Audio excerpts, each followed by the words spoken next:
Anyway, we're going to pick up where we left off. This is my story, part 2. I don't know if this one's going to run for an hour, but where we left off was my ex-wife was in California running around. After I divorced her, she had a boyfriend, and I was at home raising the kids by myself without no child support. And the child support was racking up. And finally, I was getting sick of that shit, because she was making, like I said in the earlier video, my private investigator and my attorney had found out that she was making $15 an hour, and I was making $15 an hour here in Kansas, and I was raising my kids by myself with $15 an hour with no child support, and she was in California living with her mom and running around with her boyfriend, and she wasn't able to come up with the child support money to send me while she was in California. She was fucking blowing every fucking dime she fucking made out there in California. Having a fucking good old time on my, so the county attorney, there in Newton, Kansas, for Harvey County, sent her a few letters warning her, you better start paying child support, or I'm going to file with the court and get a warrant for your arrest. And I had called Jackie and warned her about that shit, but she didn't fucking give a fuck. She thought I was fucking bluffing. Anyway, when she got the fucking notice, I got a fucking call, and she was crying, and her mom had told me on the phone that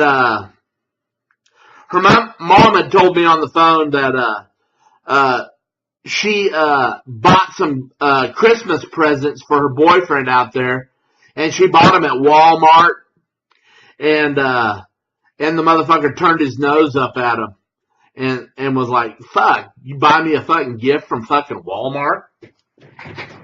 And then Summer told me that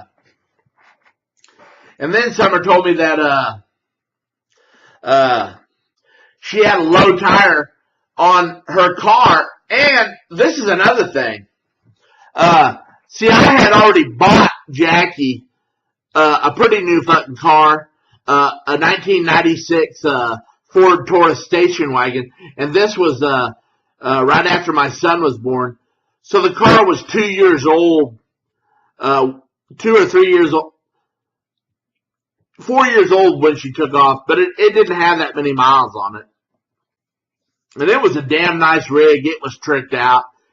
Anyway, when she left me with 2 cars and 2 car payments, plus her boob job payment. She never made one payment on those boobs at all, ever.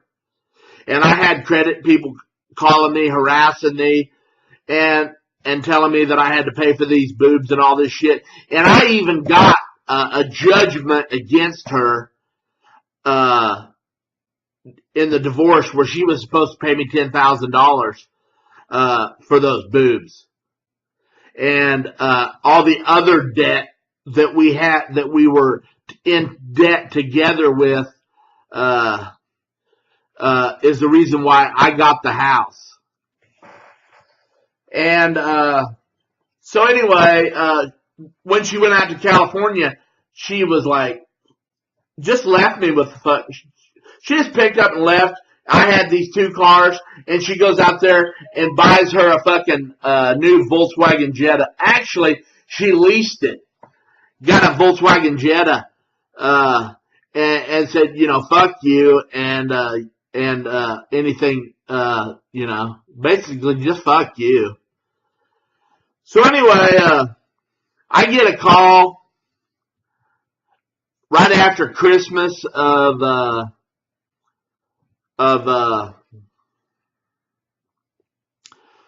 2001, and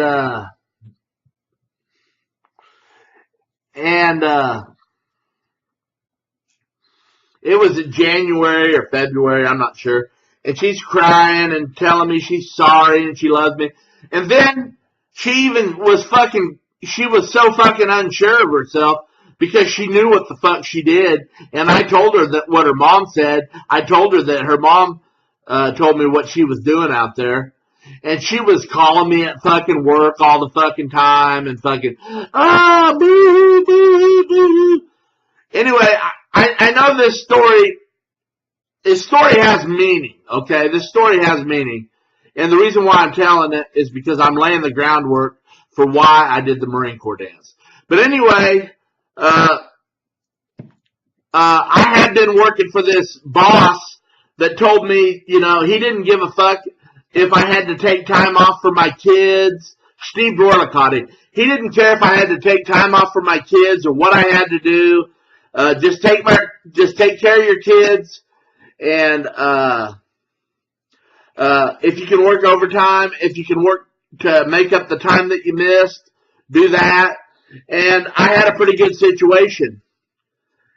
And so then Jackie convinced me that I needed to get on a Greyhound bus. She never paid for the fucking ticket. I had to get on a fucking Greyhound bus and travel for 53 fucking hours to get to fucking Phoenix, Arizona, where Jackie was supposed to meet me and I was going to drive her back to Kansas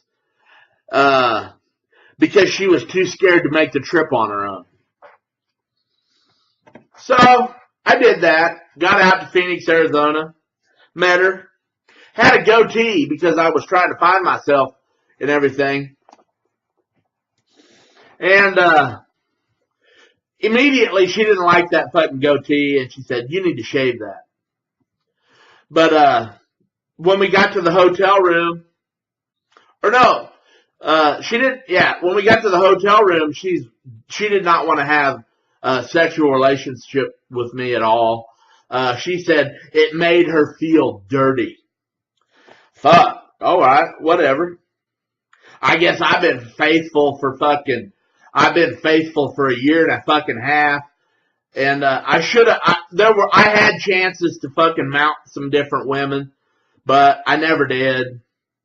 And anyway, so we got back to Kansas, and same old fucking bullshit. I don't want to sleep with you. It makes me feel dirty. Okay, whatever. So I was sleeping in the fucking back bedroom on a fucking mattress in my own fucking house that I got in the fucking divorce. Then she said, "Oh, we got to get married right away." So I went and filed for a fucking marriage license and everything. And one of the guys at work seen that I had filed for a marriage license to marry her again. He said, "What the fuck are you doing? Haven't you fucking learned your lesson?" And see, in my head, I was thinking, I'm going to do this for God. And God is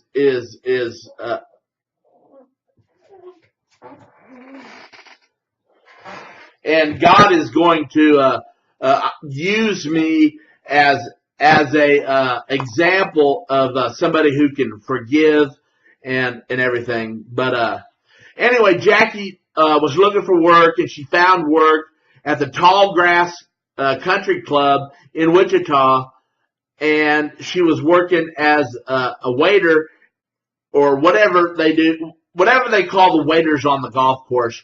To sling drinks to all these wealthy millionaires. Anyway, that's where she must have met Fahnestock, George Fahnestock, and who knows what they did together, but she basically just used me as a stepping stone so she could get, because she was on, if I would have been a fucking asshole about it, she had supervised visitation because that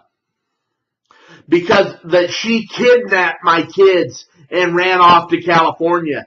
And you just don't fucking do that. That's against the fucking law. And if I wanted to press fucking charges against that shit, I could have, and I should have, and had her ass fucking thrown in jail for fucking, for kidnapping the kids. But look, now my kids don't want to have anything to do with me. I'm a bad fucking guy. I'm a no good son of a bitch. You know?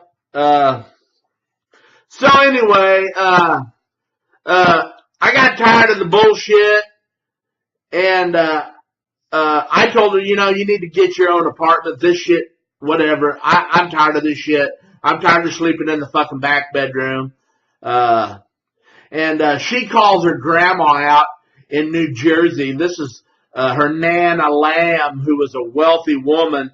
And she lied to her and told her that I was making her sleep in her car. And it was early spring, and it was still kind of cold in Kansas at night. But she lied to her and told her that I was making her sleep in her car. So her grandma sends her $5,000 so she can get all of her shit and get and buy furniture and whatnot. So she moves into this apartment that cost $1,200 a month. And I was thinking, you know, how the hell can she afford this on a $12 an hour job? And then I don't know where she started working after the country club. I think it was David's Bridal as a manager. And I think she was making $12.50 an hour. And how do you afford a $1,200 fucking a month apartment on $12.50 an hour? Easy. You got George Fonistock fucking paying your bills. And George Fonistock, he's a married man, and he's just using her as a fucking side chick. Anyway, Jackie was still talking to me about trying to get back together and all this stuff. And we talked and talked and talked. But I had found out that she was running around with Fonistock because I seen his car over there all the time. And I was like, you know, fuck this shit. If you were trying to get back together with me, why in the fuck? And I was a dumb motherfucker. I should have nipped that shit in the bud. I should have listened. There was an old boy working at Apex Engineering that went through some of the same shit as me with his old lady, and he fucking nipped it in the butt right away and raised his kids. And that's what I should have did, was raise my kids in Sedgwick, Kansas. Had them go to school in Sedgwick, Kansas, made Jackie pay me child support, and never looked back. But like a dumbass, I let her back into my life. I let her get fucking the ability to have and then when she moved to Wichita, we decided, oh well, we'll do this joint custody thing. And then like the bitch that she was, it was the kids had to go to school in Wichita, because she had made up her fucking mind. She would never fucking bend or budge on any motherfucking thing. I always had to be the one who would compromise with her. She would never compromise with me.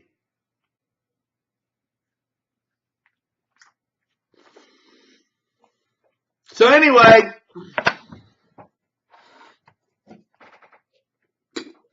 this shit went on, and I was working at Apex Engineering.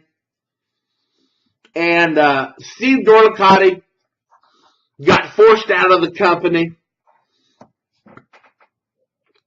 And this prick named Jeff Landreth took over the fucking company.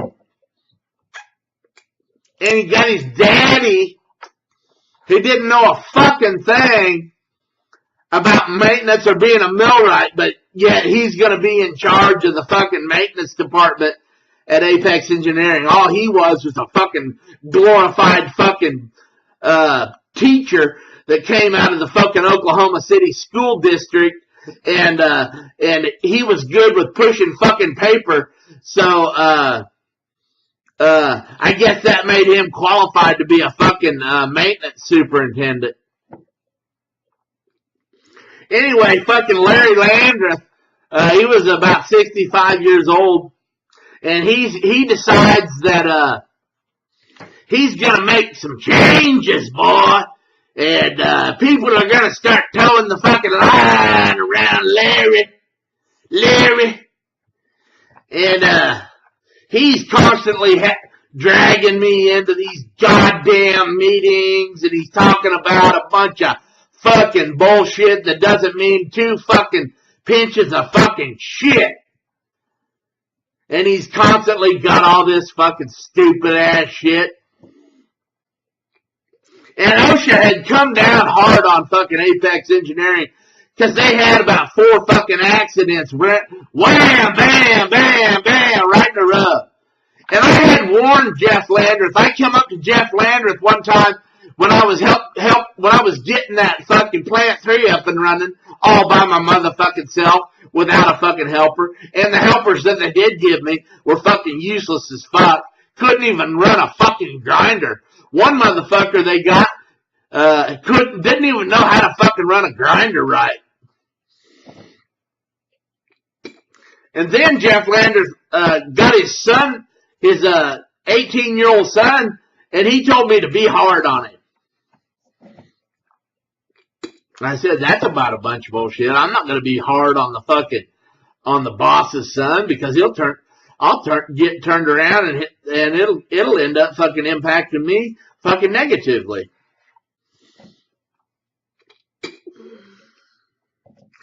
So anyway, Kyle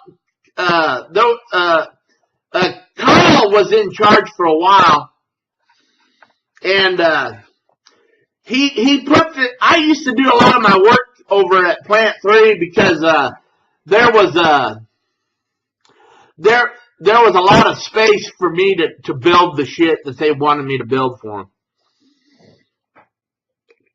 And he put this little punk-ass fucking kid, one of Jeff Landreth's buddies, his son that was an engineer out there at Boeing, hired in at Apex, and they made his son the manager of the plant over there at Plant 3, and this motherfucker had it in his head that he was going to fucking take control over me, and he wanted me to attend his fucking meetings when he had his bullshit fucking meetings. I said, fuck that shit. I'm just going to fucking move to fucking Plant 2 and do my work over at Plant 2. I don't need your fucking little fucking 23, 24-year-old motherfucking ass telling me what the fuck to do. I don't need your bullshit. I know my fucking job. I don't need you to tell me my fucking job. And I know he called Kyle on me one time. Because Kyle Smith. And I told old Kyle Smith, I need a fucking raise here, buddy.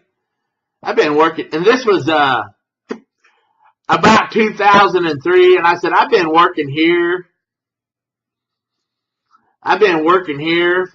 haven't had a raise in 5 fucking years. And he said, Kyle Smith's answer to that was, you make more than somebody who works at McDonald's. So and I fucking knew what he paid his fucking pothead motherfucking aircraft fucking sheet metal fucking workers. They were getting between $17 to $19 an hour, and the tool builders were getting between $19 to $21 an hour. And I was doing a lot of work welding jigs and fixtures for the tooling department. And I figured, why in the hell can't I get $17 an hour? So anyway, Kyle Smith decided you can't have a raise, and kind of belittled me and made me and I think about all the fucking wages that I was fucked out of. Because a union millwright scale in Wichita is $21.50 an hour. But anyway, this all came to a fucking head. Larry Landers one time had me in his fucking brand new fucking Hemi program. And I had a little dirt on me because, you know, working men, when they work, get dirty. And I got a little smudge on his pickup, and he didn't like that.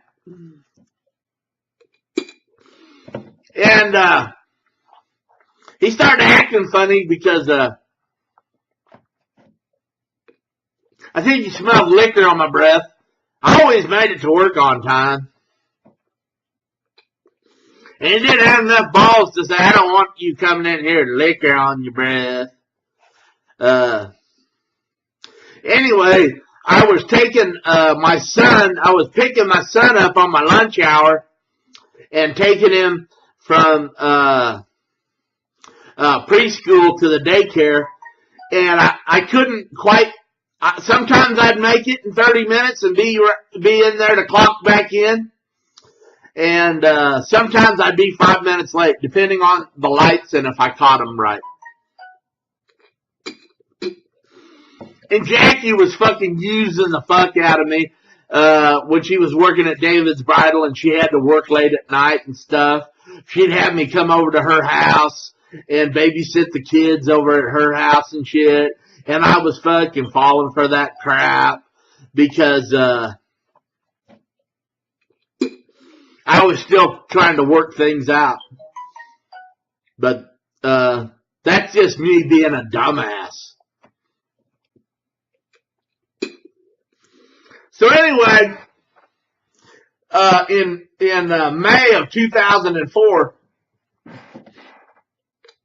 I had just about made it, and I was just about done with Christopher's fucking preschool, and he was going to be in full-time kindergarten the next year.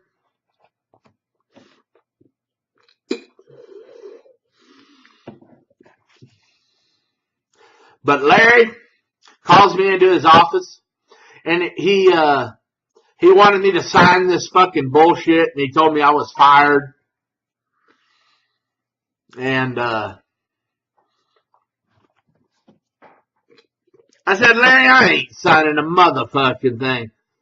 And I fucking got up, and he was so afraid I was gonna knock him into, he was afraid I was gonna knock his fucking dick into the fucking dirt. Because at the time I was muscled the fuck up. I was working out and trying to start my life over again, and I could bench press 450 pounds. So I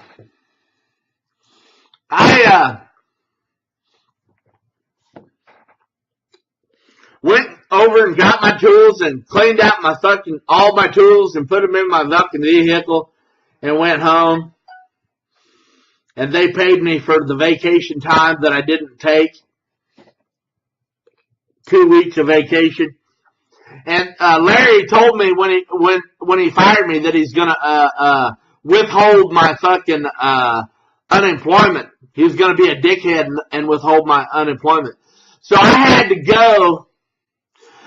to go for 2 months until this fucking unemployment motherfucking hearing in July. I had to go the whole month of June without unemployment. So I found a job for $10 an hour. I couldn't find a job making what I was making at Best Supply, and I was working there, and I found out about a job paying $17 an hour for 2 weeks on a 2-week shutdown at Vulcan Chemicals for WB Construction out of Wichita, Kansas, a non-union company. And I told the guy at Best Supply that I was going to work on that shutdown because I could make me a bunch of fucking money on that shutdown. And so when I worked that shutdown, and I met this old boy by the name of last name Gray. I'm trying to think of his first name. Anyway, he was a union millwright, and I don't know what he was doing. Maybe he was salting the job. And he was telling me about this fucking book, this Tradesman International book. And on the shutdown, and after the shutdown was over, I had about $2 or $3 grand. And I was on unemployment because I won my unemployment case. And I decided that I guess I would just work shutdowns and go around working shutdowns. So I sent out a bunch of resumes and called a bunch of people and got this fucking job for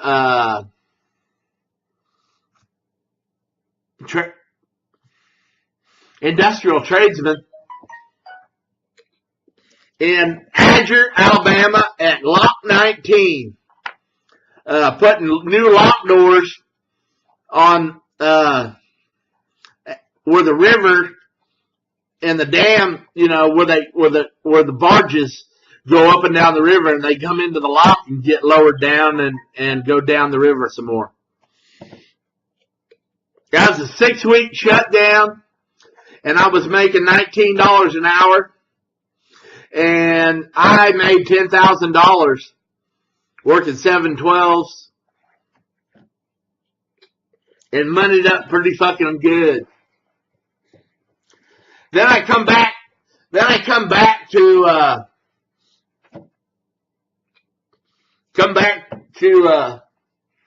then I was on the phone and got another fucking job for MK Industries up in Wyoming, Evanston, Wyoming.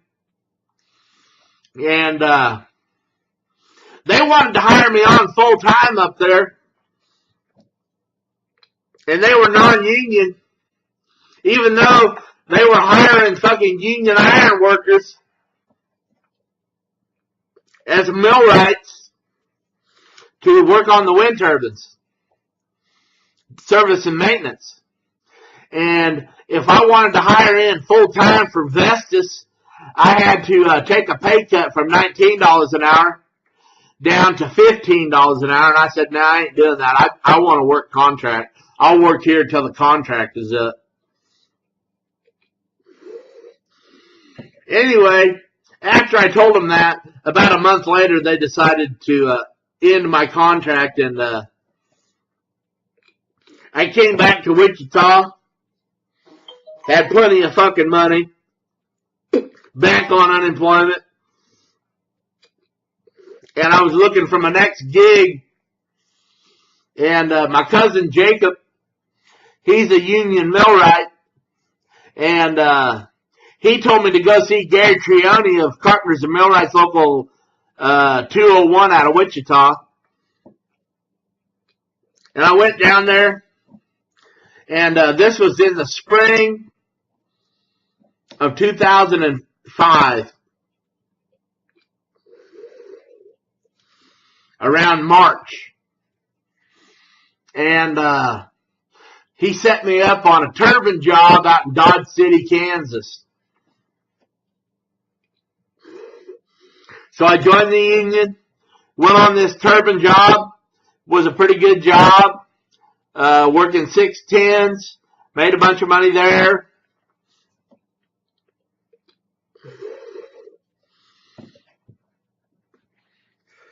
Then after that job,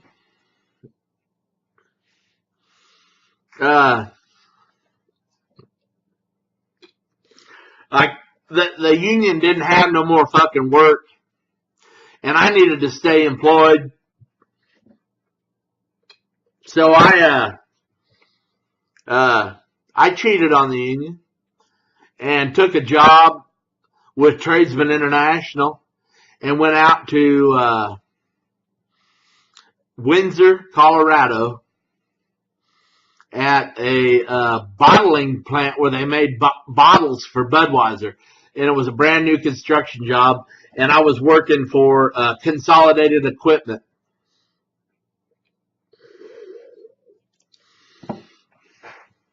And after about 6 weeks, Gary Trioni called me up because I was the only millwright in Wichita that had any turbine experience, and he wanted me to go on this wind turbine job out in Beaumont, Kansas. And I had to go through high torque training and OSHA 13 and a few other courses, certified rigging school. And so I went and did that. Went on the job in Beaumont, worked there for about 4 or 5 weeks. And the people out of the local were bitching because Gary bumped me up on the list and they wanted to get on the fucking job. And so they fucking laid me off.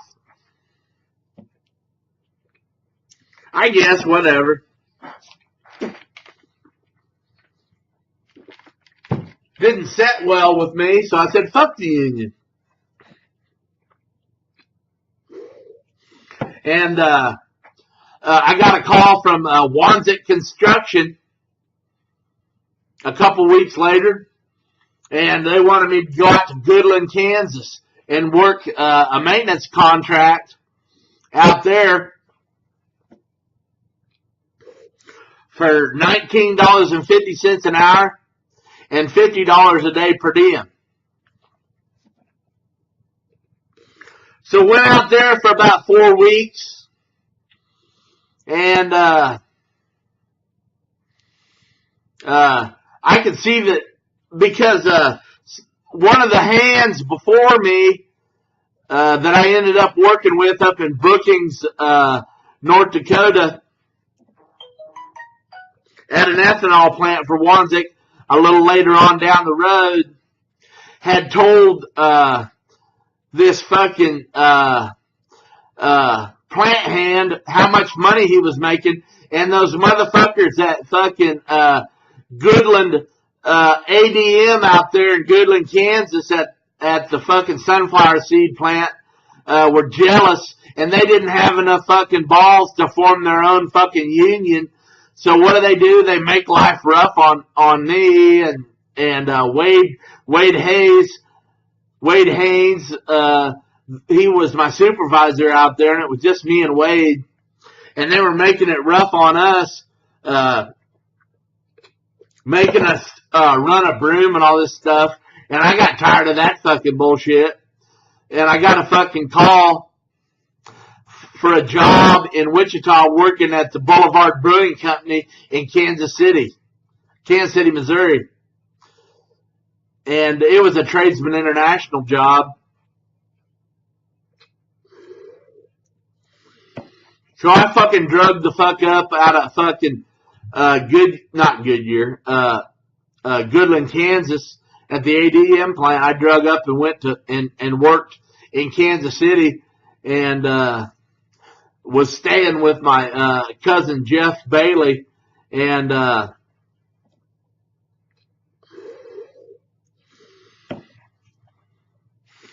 got it in my fucking head that I was gonna drum up some fucking work for Carpenters and Millwrights Local 201. So we were working on this job, and they were having us fucking ride the crane ball. And that's a big OSHA no-no. And one of the guys was riding the ball, and that's when camera phones first fucking came out in 2006. And I had one. And I took a picture, and sent it to Gary Trioni.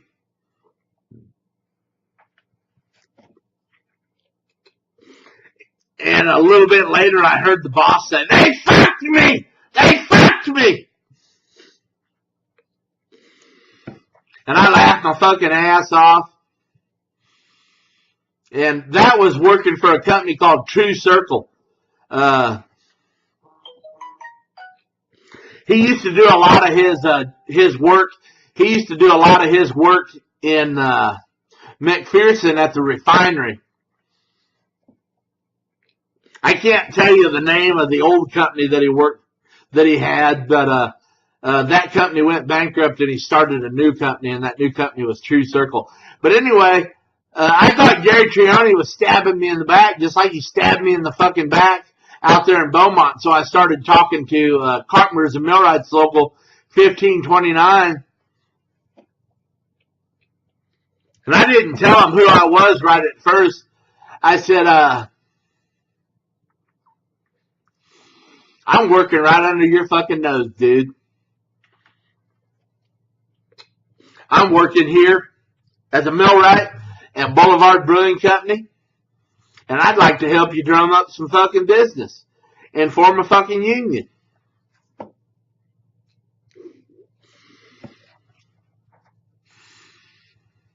Why don't you try? So anyway, they sent the fucking union steward on that fucking job, and he come up to us, and when we were working there, he said, "What local are you guys out of?" Said, "We ain't with no local. We're non-union." So he got all bent the fuck out of shape and all this stuff, and I decided, fuck it, I'm going to get off this fucking job before things get too fucking crazy. And I called Wanzik up, and they had some work up in Brookings, South Dakota. So I fucking drug that fucking job up, drove up to Brookings, South Dakota, and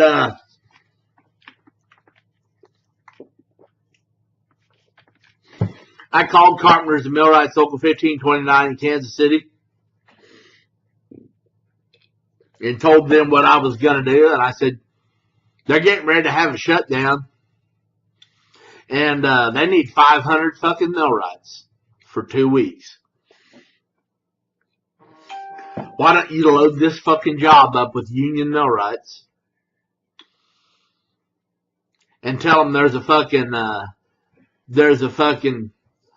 an old Marine working on this fucking job, and he's trying to fucking start a fucking union. And why don't you send me a hero Marine, and we'll let them guess which Marine is trying to start the fucking union. Now, I don't know if Carpenters and Millwrights Local ever listened to a damn word I had to say.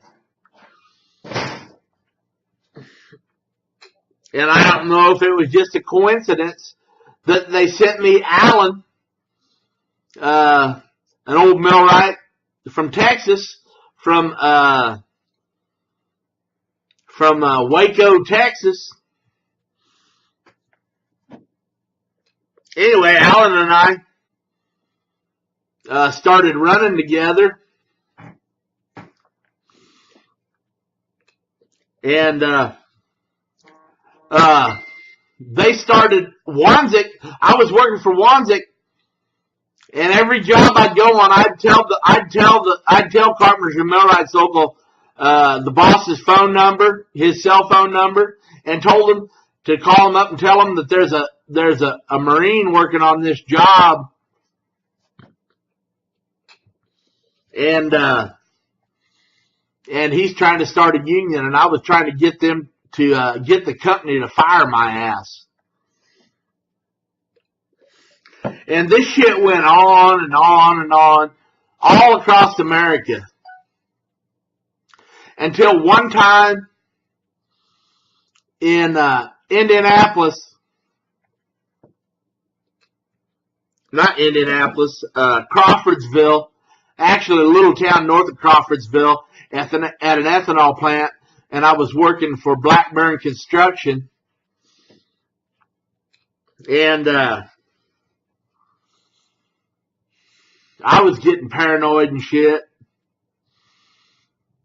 and getting fired and laid off from a lot of jobs was wearing on me. And so I called Millwrights Local 1529 and told them to get me fired from that fucking job. And I went home on a day before Good Friday, and I was paranoid as fuck and all this shit. And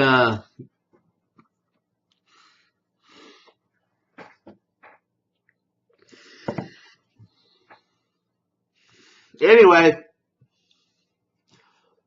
to make a long story short, I made it to Kansas City, got turned around, then ended up in St. Louis where I had a nervous breakdown. And I thought Oprah and the Mafia were chasing me.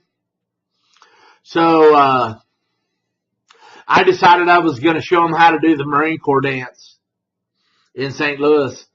And I started running fucking stoplights and all this bullshit. Hit a car. And the cops got me pulled over. Arrested my ass. Beat the crap out of me. Broke my arm. Tased me. Pepper sprayed me. And after that, I decided to give up.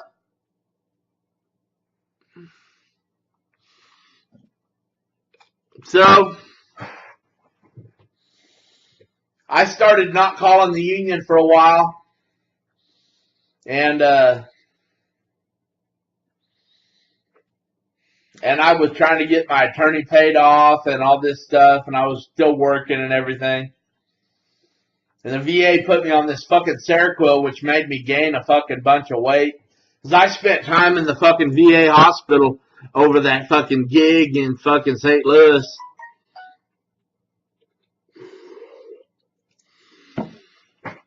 And then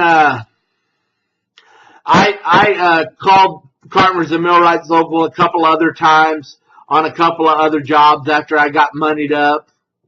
And then again in Columbus, Nebraska, and Red Rock, Oklahoma, and Arlington, Texas, Dallas, Texas. And I'd get fired and laid off from my fucking job. And then my last job, and this was in 2008, and I couldn't fucking buy a fucking job, and I was down on my luck, and I was about to run out of unemployment. So I took a job at Hutchinson Mayrath in Clay Center, Kansas. And I was there with my buddy. And this story, if I would have told everything about the story, it would be another whole. I'm trying to wrap this up, so I can make it in under an hour, and we're at 43 minutes right now. So anyway, my last job before I became disabled, I was working at Hutchinson Mayrath with my old road whore buddy, Mark Cowan. And Mark Cowan and I met a long time ago in 2005. And we road whored together for a while. But, Mark fucking, he couldn't put up with the boss's bullshit.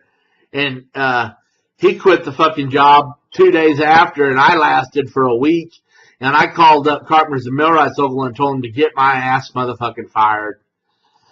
And that same fucking day, I got called into the fucking boss's office, and they were telling me all this bullshit, and that I needed to step up my production and all this shit. And I said, you got two fucking choices. You can either fire me or lay me off, because I'm not going to fucking quit, because I need my unemployment. Well, the motherfucker, and after that, the boss said, here's a broom. We need you to sweep up around here. I took the broom and shoved it right back at him and said, I ain't fucking pushing no fucking broom. You hired me in as a fucking welder. I'm a motherfucking welder, and if you don't want me to fucking weld no more, I don't know what to tell you. You need to either fire me or lay me off. So he stormed the fuck off, and after he did that, I started walking around talking to different employees at Clay Center, Hutch Mayrath, and I was talking to him about why do you guys put up with these bosses fucking belittling you and taking advantage of you, and why don't you form a union? And I told about 4 or 5 people that. And next thing I know, there's a fucking Clay County motherfucking sheriff coming in and arresting my fucking ass and taking me to fucking jail because somebody said that I was going to shoot the fucking place up. And I never told the motherfucking soul on that fucking job site that I was going to shoot the place up.